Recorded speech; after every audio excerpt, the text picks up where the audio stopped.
ബഹുമാനിക്കാൻ അർഹതയില്ലാത്തവരെ പോലും നാം ബഹുമാനിക്കണം. കാരണം അത് അവരുടെ ഗുണവിശേഷതയല്ല. നാം അങ്ങനെ ചെയ്യുമ്പോൾ അത് നമ്മുടെ ഗുണവിശേഷതയാണ്. സമൂഹത്തിൽ ബഹുമാനത്തിന് അർഹരായ ഒത്തിരി പേരുണ്ട്. അതവർ നേടിയെടുത്ത അവരുടെ പ്രാപ്തിയാണ്, ദൈവം അവർക്ക് കൊടുത്തതുമാണ്. എന്നാൽ സമൂഹത്തിൽ പിന്തള്ളപ്പെട്ട തകർന്നുപോയ പലരുമുണ്ട്. മാന്യരായ നാം അവരെ ബഹുമാനിക്കുമ്പോൾ അവരുടെ ഉള്ളിൽ നമ്മൾ ജീവൻ പകരുകയാണ്. അവരെ അംഗീകരിക്കാൻ ഈ സമൂഹത്തിൽ ചിലരുണ്ട് എന്നുള്ള ഒരു ചിന്ത അവരുടെ അകത്ത് ജീവൻ പകരാൻ ഇടയാകും. അതുകൊണ്ട് ഈ ക്രിസ്മസ് സീസണിൽ നിങ്ങൾ ഇന്ന് വരെയും ഗിഫ്റ്റ് കൊടുക്കാത്ത ചിലർക്ക് ഗിഫ്റ്റുകൾ കൊടുക്കണമെന്ന് ഞാൻ നിങ്ങളോട് ആവശ്യപ്പെടുകയാണ്. ഞാൻ എല്ലാ വർഷവും ചെയ്യുന്നത് ജനുവരി മാസം 1-ാം തീയതി ഒരു പുതിയ തുടക്കമായതുകൊണ്ട് കുറച്ച് വീടുകളിൽ പോയി ആരെന്നൊന്നും നോട്ടമില്ല, എല്ലാ കുടുംബങ്ങളിലോട്ട് കയറി ഞങ്ങൾ കുറച്ച് പേര് കേക്ക് കൊടുക്കും. എന്നിട്ട് ആ വീടിനെ അങ്ങോട്ട് അനുഗ്രഹിക്കും. ഈ വർഷം നിങ്ങൾക്ക് ഐശ്വര്യവും അനുഗ്രഹം ഉണ്ടാകട്ടെ, കർത്താവ് ഞങ്ങൾ നിങ്ങളുടെ കൂടെയുണ്ട്, നിങ്ങൾക്ക് വേണ്ടി ഞങ്ങൾ പ്രാർത്ഥിക്കും. ഒരു വാക്ക് പറയും. പറയാൻ അവസരമില്ലാത്ത വീട്ടിൽ കേക്ക് കൊടുത്തിട്ട് അവരെ ബ്ലസ് ചെയ്ത് പോരും. ചില വീട്ടിൽ പോയി പ്രാർത്ഥിക്കും. അപ്പോൾ നമുക്ക് ഒരു കേക്ക് കൊടുക്കാൻ പറ്റിയില്ലെങ്കിലും ഒരു നല്ല മിഠായി ഇപ്പോഴേ മേടിച്ച് അല്ലെങ്കിൽ പ്ലാൻ ചെയ്ത് ഓരോ വീടുകളിൽ അല്ലെങ്കിൽ സുഹൃത്തുക്കൾക്ക് കൊടുത്ത് നിങ്ങൾ ഞങ്ങൾക്ക് വളരെ വിലപ്പെട്ടവരാണ് എന്നൊരു സന്ദേശം അവരുടെ അകത്ത് കൊടുക്കുന്നത് നമ്മൾ അവരിൽ ഒരു ജീവൻ പകരുന്നതിന് തുല്യമാണ്. ദൈവം അതിനുള്ള കൃപ തരട്ടെ. അർഹതയില്ലാത്ത അനേകർ ഈ സമൂഹത്തിലുണ്ട്. ആരും അർഹത കൊടുക്കാത്തവർ. അവർക്ക് നമ്മളൊരു അംഗീകാരം കൊടുക്കുമ്പോൾ അവരുടെ ജീവിതത്തിൽ വലിയ മാറ്റങ്ങൾ ഉണ്ടാകും. യേശു അതിനുള്ള കൃപ നമുക്ക് തരട്ടെ. ഈ നല്ല ചിന്തകളെ സകലത് ശോധന ചെയ്ത് നല്ലത് മുറുകെ പിടിച്ച് ഇങ്ങനെയുള്ള പ്രായോഗിക കാര്യങ്ങൾ ചെയ്യാൻ ഒരു ചുവട് വയ്ക്കുക. അതെല്ലാം നമുക്ക് നന്മയായി മാറും. നമുക്ക് ചേർന്ന് പാടി യേശുവിനെ ആരാധിക്കാം. You are Yahweh. You are Yahweh. You are Yahweh. You are Yahweh. You are Yahweh, Alpha and Omega.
കുറഞ്ഞൊന്നു കഴിഞ്ഞാൽ നിങ്ങൾ എന്നെ കാണുകയില്ല, എന്നാൽ കുറഞ്ഞൊന്നു കഴിഞ്ഞാൽ നിങ്ങൾ എന്നെ കാണും.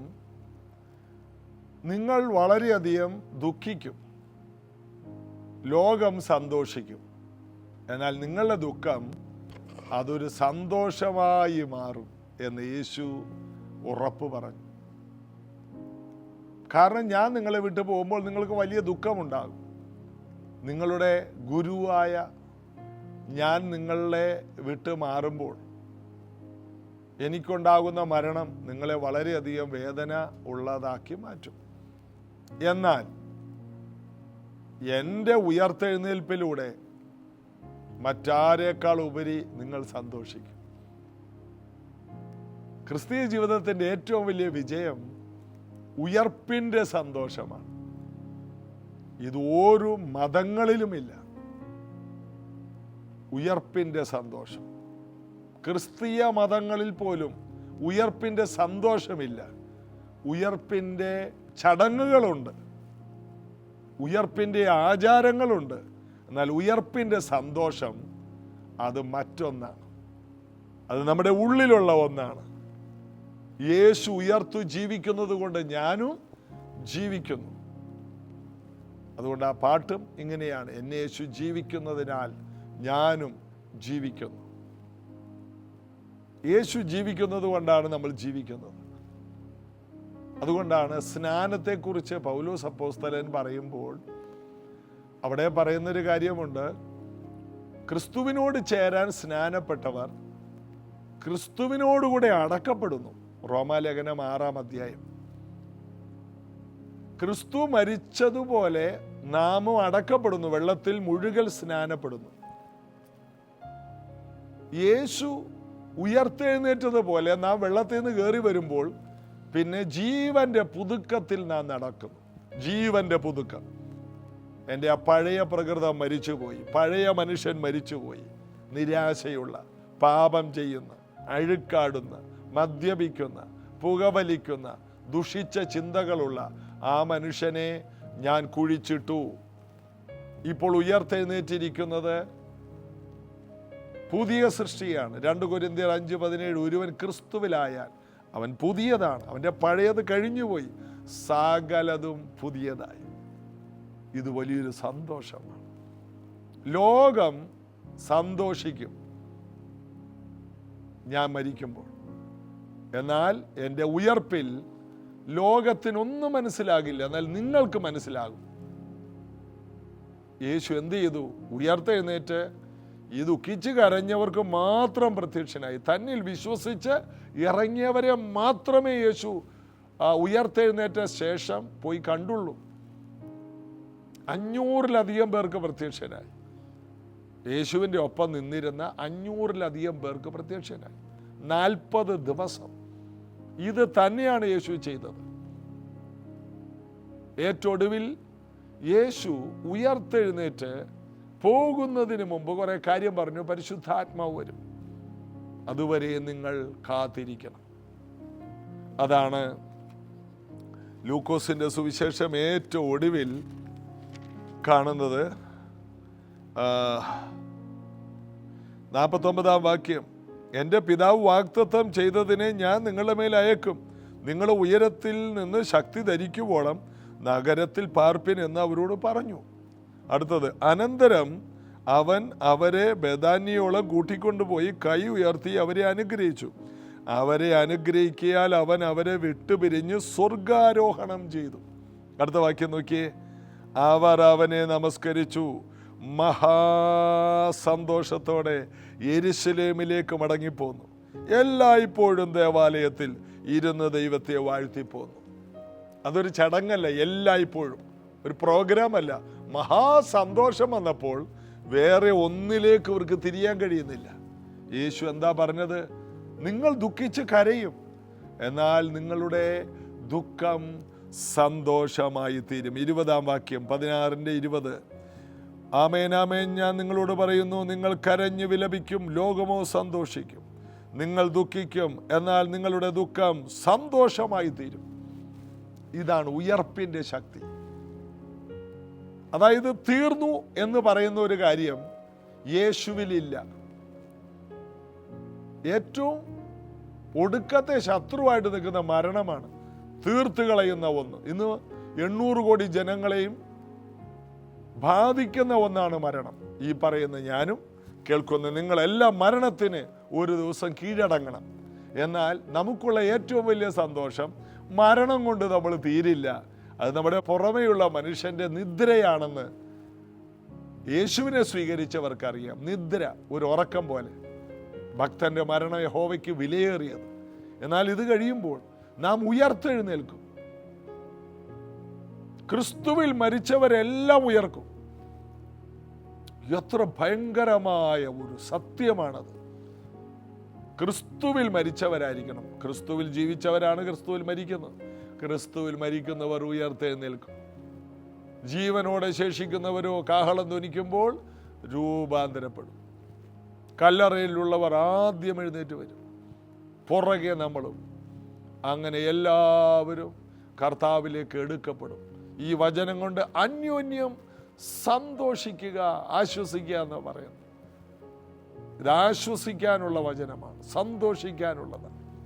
യേശു പറയുകയാണ് 21-ാം വാക്യം, സ്ത്രീ പ്രസവിക്കുമ്പോൾ തൻ്റെ നാഴിക വരുന്നത് കൊണ്ട് അവൾക്ക് ദുഃഖമുണ്ട്. കുഞ്ഞിനെ പ്രസവിച്ച ശേഷം ഒരു മനുഷ്യൻ ലോകത്തിലേക്ക് പിറന്നിരിക്കുന്നു എന്ന സന്തോഷ നിമിത്തം അവൾ തൻ്റെ കഷ്ടത പിന്നെ ഓർക്കുന്നില്ല. യേശു ക്രൂശിൽ പ്രസവ വേദനയേക്കാൾ വേദനപ്പെടുകയാണ്.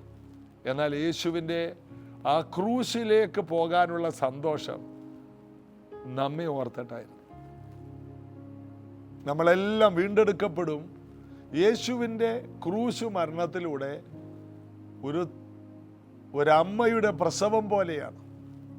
അതിലൂടെ പുതിയ ജനനങ്ങളാണ് ഉണ്ടായത്, പുതിയ സൃഷ്ടികൾ. യേശുവിൻ്റെ ക്രൂശ് മരണത്തിലൂടെ പുതിയ സൃഷ്ടികൾ ഉണ്ടായി വന്നു. ക്രിസ്തുവിലായവർ പുതിയ സൃഷ്ടികൾ, ആർക്കും നശിപ്പിക്കാൻ കഴിയാത്ത പുതിയ സൃഷ്ടികൾ. യേശു അതിനെ മറ്റൊരു ഭാഷയിൽ പറഞ്ഞു, ഞാൻ എൻ്റെ സഭയെ പണിയും. പത്രോസ് അപ്പോസ്തലൻ അതിനെ പറഞ്ഞു, ജീവനുള്ള കല്ലുകൾ ക്രിസ്തുവാകുന്ന മൂലക്കല്ലിനോട് ചേർന്നിരിക്കും. അങ്ങനെ ഒരു വലിയ ആത്മീയ ഗ്രഹം പണിയപ്പെടും. ജീവനുള്ള കല്ലുകൾ. ഈ കല്ലുകൾക്ക് ജീവനുണ്ട്. യേശു ക്രിസ്തുവിൻ്റെ സഭയുടെ ജീവനുള്ള കല്ലുകളാണ് നാം, രക്ഷിക്കപ്പെട്ട ദൈവമക്കൾ. അതിനകത്ത് വലിയ സമ്പത്തുള്ളവരൊന്നും വേണമെന്നില്ല, എത്ര സാധുക്കളായാലും വിഷയമല്ല. രക്ഷിക്കപ്പെട്ടതാണോ എന്നാണ് നോക്കുന്നത്.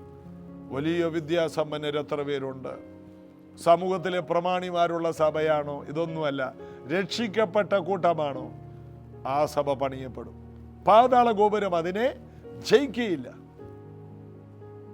വലിയ വലിയ കുടുംബക്കാരവിടെ വരുന്നുണ്ടോ? സമൂഹത്തിൽ പേരും പെരുമയുള്ളവരുണ്ടോ? ഇതൊന്നും ഒരു വിഷയമല്ല. കെട്ടിടമുണ്ടോ? സിമിത്തേരി ഉണ്ടോ? ഇതും വിഷയമല്ല. മരച്ചോട്ടിലാണോ? കടൽ തീരത്താണോ? കാട്ടിലാണോ? വിഷയമല്ല. എവിടെയാണെങ്കിലും ഞാൻ എൻ്റെ സഭയെ പണിയും. ചൈനയിലാണ് ഏറ്റവും വലിയ സഭാ വളർച്ചയുള്ളത്. ചൈനയിൽ സഭ വളരുകയാണ്. അപ്പോൾ ഇന്ത്യയിൽ ഇത്രയും സ്വാതന്ത്ര്യമുണ്ടായിട്ടും ഉള്ളതിനേക്കാൾ സ്വാതന്ത്ര്യമില്ലാത്ത ഭൂഗർഭ അറകളിൽ ഇരുന്നു കൊണ്ട് ആരാധിക്കുന്ന സഭകൾ വേഗത്തിൽ വളരുന്നു. ഓരോ ദിവസവും 100,000-ലധികം പേര് രക്ഷിക്കപ്പെട്ട് സ്നാനപ്പെടുന്ന സ്ഥലം. എല്ലാ ദിവസവും അത് സംഭവിക്കുകയാണ്. അപ്പോൾ ഒരിക്കലൊരു ഇന്ത്യക്കാരൻ വിശ്വാസി ചൈനക്കാരൻ വിശ്വാസിയോട് ചോദിച്ചു, നിങ്ങളെവിടെ എന്താണ് സഭ ഇങ്ങനെ വളരുന്നത്? ഇന്ത്യയേക്കാൾ അധികം വളരുന്നത് എന്താണ്? അപ്പോൾ അദ്ദേഹം പറഞ്ഞത്, നിങ്ങളുടെ ലെറ്ററും ഞങ്ങളുടെ ലെറ്ററും ആ ലിപികൾ തമ്മിൽ വ്യത്യാസമുണ്ട്. അതാണ് അതിൻ്റെ കാരണം. ഒരു ചെറിയ തമാശയാണ്. അതായത് നിങ്ങളെപ്പോഴും വായിക്കുന്നത് ഇങ്ങനെയാണ്, കാരണം നമ്മുടെ അക്ഷരങ്ങളെല്ലാം ഇങ്ങനെയാണ്. അപ്പോൾ യേശു, ഞാൻ ലോകത്തിൻ്റെ വെളിച്ചമാണ്, അപ്പോൾ ഞാൻ നിന്നെ ഒരു നാളും കൈവിടില്ല, അപ്പം നമ്മൾ ഇങ്ങനെയാണ് കാണിക്കുന്നത്. എല്ലാത്തിനും ഒരു നോ സൈനാണ് നമ്മൾ കാണിക്കുന്നത്. എന്നാൽ ചൈനക്കാരുടെ അക്ഷരങ്ങളെല്ലാം മുകളിൽ നിന്ന് താഴോട്ടാണ് വായിക്കുന്നത്.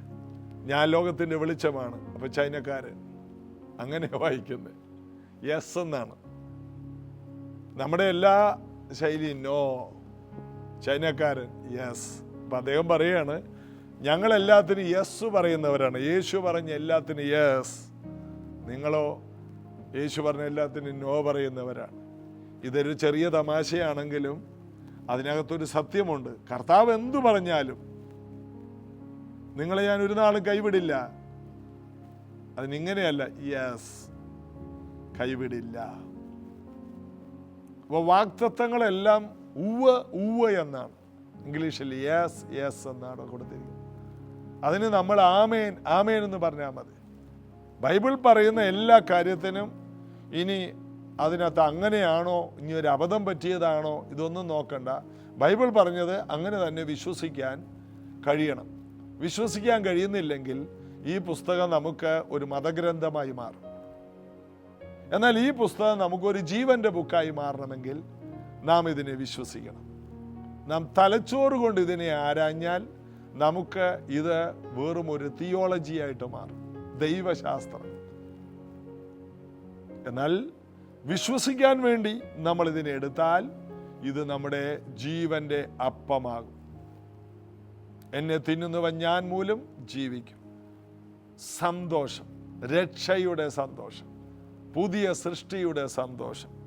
പിന്നീട് താഴോട്ട് വായിക്കുമ്പോൾ 22 വാക്യം, 16:22, അങ്ങനെ നിങ്ങൾക്കും ഇപ്പോൾ ദുഃഖമുണ്ട്, എങ്കിലും ഞാൻ പിന്നെയും നിങ്ങളെ കാണും, നിങ്ങളുടെ ഹൃദയം സന്തോഷിക്കും. യേശു ഉയർത്തെഴുന്നേറ്റ് കാണുമെന്ന് അവർക്ക് ഉറപ്പ് കൊടുക്കുകയാണ്. പിന്നെയും, ഇപ്പോൾ ഞാൻ പോകുന്നു, തിരിച്ചു വന്ന് നിങ്ങൾ ഇനിയും കാണും. യേശു പീലാത്തോസിനെ കാണാൻ പോയില്ല, യേശു മഹാപുരോഹിതന്മാരെ കാണാൻ പോയില്ല, ആ ശതാധിപനെ കാണാൻ, വാസ്തവമായിട്ടും ദൈവപുത്രനാണെന്ന് പറഞ്ഞ് ശതാധിപനെ കാണാൻ പോയില്ല. ഇവരെ ആരെയും കാണാൻ യേശു കർത്താവ് പോയില്ല. എന്താ കാരണം? യേശുവിനെ സ്വീകരിച്ച, യേശുവിനെ വിശ്വസിച്ച് ഇറങ്ങിത്തിരിച്ച ജനങ്ങളെ ഉറപ്പിക്കാൻ മാത്രം യേശു ഉയർത്തെഴുന്നേറ്റ ശേഷം പലതവണ വിശ്വസിക്കാതിരുന്ന ശിഷ്യന്മാരുൾപ്പെടെ എല്ലാവർക്കും പ്രത്യക്ഷനായി താൻ ജീവിച്ചിരിക്കുന്നു, നിങ്ങൾ എനിക്ക് എന്തെങ്കിലും കഴിക്കാൻ താ, കുടിക്കാൻ താ, ഭൂതങ്ങൾക്ക് എന്നെ പോലെ അസ്ഥിയും മാംസവും ഇല്ലല്ലോ, ഇതാ ഞാൻ ജീവിച്ചിരിക്കുന്നു, നിങ്ങൾ എനിക്ക് കഴിക്കാൻ താ. എല്ലാവരും കാണുക യേശു കഴിച്ചു. എന്നിട്ട് പറഞ്ഞു, ദൈവരാജ്യത്തിൽ നിങ്ങളോടുകൂടെ അല്ലാതെ ഇനി ഞാനത് കഴിക്കത്തില്ലെന്നും പറഞ്ഞു. നിങ്ങളെയും കൂടി ഞാൻ കൂട്ടാതെ ഇനി അടുത്ത പരിപാടിയില്ലെന്ന് പറഞ്ഞു. ഇവരെ ബലപ്പെടുത്തി, ശക്തീകരിച്ചു, ധൈര്യപ്പെടുത്തി. പരിശുദ്ധാത്മാവരും നിങ്ങൾ വലിയ സാക്ഷികളാകും, നിങ്ങൾ അപ്പോസ്തലന്മാരും പ്രവാചകന്മാരും സുവിശേഷകന്മാരും വലിയ പാസ്റ്റർമാരും വലിയ ഉപദേഷ്ടാക്കന്മാരായി ഭൂമിയെ കീഴ്മേൽ മറിക്കുമെന്ന് കർത്താവ് ഉറപ്പ് കൊടുത്തു. അവർ വളരെ സന്തോഷത്തോടെയാണ് അവർ ദേവാലയത്തിലേക്ക് പോയത്. പിന്നെ അവിടെ രാപ്പകല് ദേവാലയത്തിലായിരുന്നു. ഒരു മഹാസന്തോഷം അവരുടെ ഉള്ളിലേക്ക് കർത്താവ് കൊടുത്തു. അതിൻ്റെ പേരാണ് രക്ഷയുടെ സന്തോഷം. അതാണ് ദൂതന്മാർ യേശു ജനിച്ചപ്പോൾ പറഞ്ഞത്, സർവ്വജനത്തിനും ഉണ്ടാകാനുള്ള മഹാസന്തോഷം, രക്ഷയുടെ സന്തോഷം. ഇതുള്ളവരാണ് നാം. ഇന്ന് ലോകത്തിലുള്ള എല്ലാം ഉണ്ടെന്ന് പറയുന്ന പലർക്കും ഈ സന്തോഷമില്ല. അവരെല്ലാം അസ്വസ്ഥതയിലാണ്. വലിയ വലിയ സമ്പത്തുള്ളവർ സ്വന്തമായി റോക്കറ്റ് ഉണ്ടാക്കി ചന്ദ്രനിലോട്ട് പോയിട്ട് അവിടെ എന്ത് ചെയ്യാനാണ്? ചന്ദ്രനിൽ ചെന്ന് കഴിഞ്ഞാൽ അവിടെ ഓക്സിജൻ ഉണ്ടോ? അവിടെ പോയാൽ അതിനേക്കാൾ കഷ്ടമല്ലേ? പണ്ടൊരു അധ്യാപകൻ പറഞ്ഞതുപോലെ, നീ ഒരു കുട്ടിയോട് ദേഷ്യം വന്നപ്പോൾ അവൻ്റെ കുസൃതി കാരണം നീ ചന്ദ്രനിൽ പോകുന്ന, എന്നാൽ നീ ചൊവ്വായി പോകത്തില്ല. അപ്പോൾ ചൊവ്വയിൽ പോയില്ലെങ്കിലും ചൊവ്വായി പോയാൽ മതി.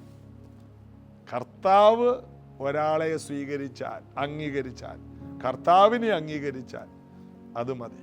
കർത്താവ് 2 കൈ നീട്ടി നിൽക്കുകയാണ്. ആരെന്നെ സ്വീകരിക്കും അവർക്ക് ഞാൻ കർത്താവും ദൈവവുമായിരിക്കും. ഞാൻ അവരോടൊപ്പം, അവരെന്നോടൊപ്പം വസിക്കും. വഴിത്തലക്കാൻ നിൽക്കുന്ന കാണുന്നവരെല്ലാം വിളിക്കാനാണ് പറഞ്ഞത്. അവസരമുള്ളവരെല്ലാം വന്ന് കുഞ്ഞാടിൻ്റെ കല്യാണത്തിൽ അല്ലെങ്കിൽ രാജാവിൻ്റെ മോൻ്റെ കല്യാണത്തിൽ പങ്കെടുക്കട്ടെ എന്ന്. ക്ഷണിക്കപ്പെട്ടവർ യോഗ്യരായില്ലെന്ന്. ആര്? യഹൂദന്മാർ. എന്നാൽ ജാതികളായ നമ്മൾ, മലയാളികളായ നമ്മൾ, നമുക്ക് വേണ്ടി തോമസ് അപ്പോസ്തലനെ വിട്ട് ഈ കൊച്ചു കേരളത്തിൽ വലിയ സഭകൾ സ്ഥാപിച്ചവനാണ് നമ്മുടെ കർത്താവ്. ആകെ 12 പേരേ ഉള്ളൂ. അതിനകത്ത് ഒരാളെ അതേ കാലത്ത് തന്നെ നമ്മുടെ കൊച്ചു കേരളത്തിലേക്ക് വിട്ട് മലയാളിയോട് കാണിച്ച കരുണ എപ്പോഴും നമ്മൾ ഓർക്കണം. നന്ദിയുള്ളവരായിരിക്കണം. ഈ വലിയ സന്തോഷം എന്നും നമ്മുടെ ഉള്ളിൽ നിറഞ്ഞു നിൽക്കട്ടെ. പ്രാർത്ഥിക്കുക. യേശു കർത്താവേ, രക്ഷയുടെ സന്തോഷം ഒരല്പം പോലും കുറയാതെ കർത്താവിന് വേണ്ടി കത്തിജ്വലിക്കുന്ന ഒരു തലമുറയായി, കർത്താവിൽ നിറഞ്ഞു നിൽക്കുന്ന ഒരു ജനറേഷനായി ഞങ്ങൾക്ക് എന്നും നിൽക്കാൻ ഇടയാകണം. യേശുവിനെ എന്നും ചുമക്കുന്നവരും യേശുവിൽ എന്നും ആനന്ദിക്കുന്നവരും യേശുവിലുള്ള നൃത്തം തുടരുന്നവരുമാക്കി ഞങ്ങളെ മാറ്റണം. ഇത് കേൾക്കുന്ന ഓരോരുത്തരെയും അനുഗ്രഹിക്കും. കൃപ കൊണ്ട് ഓരോരുത്തരെയും മൂടണം. പിതാവിൻ്റെയും പുത്രൻ്റെയും പരിശുദ്ധാത്മാവിൻ്റെ നാമത്തിൽ അനുഗ്രഹിക്കുന്നു. ഇവർ സൗഖ്യമാകട്ടെ. ഇവരുടെ സാമ്പത്തിക വഴികൾ തുറന്നു വരട്ടെ. ഇവരുടെ കുഞ്ഞുങ്ങൾ ഏറ്റവും ആത്മീക നിലവാരത്തിലേക്ക് കയറട്ടെ. വീടുകൾക്കകത്തുള്ള എല്ലാ അസ്വസ്ഥതകളും മാറിപ്പോകട്ടെ. മഹാസന്തോഷം എല്ലാവരും ആസ്വദിക്കട്ടെ. യേശുവിൻ നാമത്തിൽ ആമേൻ. കർത്താവിൻ്റെ കൃപ നമ്മുടെ കൂടെയുണ്ട്. ഈ വചനങ്ങൾ നമ്മിൽ വളരെയധികം ഫലങ്ങൾ പുറപ്പെടുവിക്കും. നാളെ ഇതേ സമയത്ത് ഒരുമിച്ച് കാണണം. God bless you.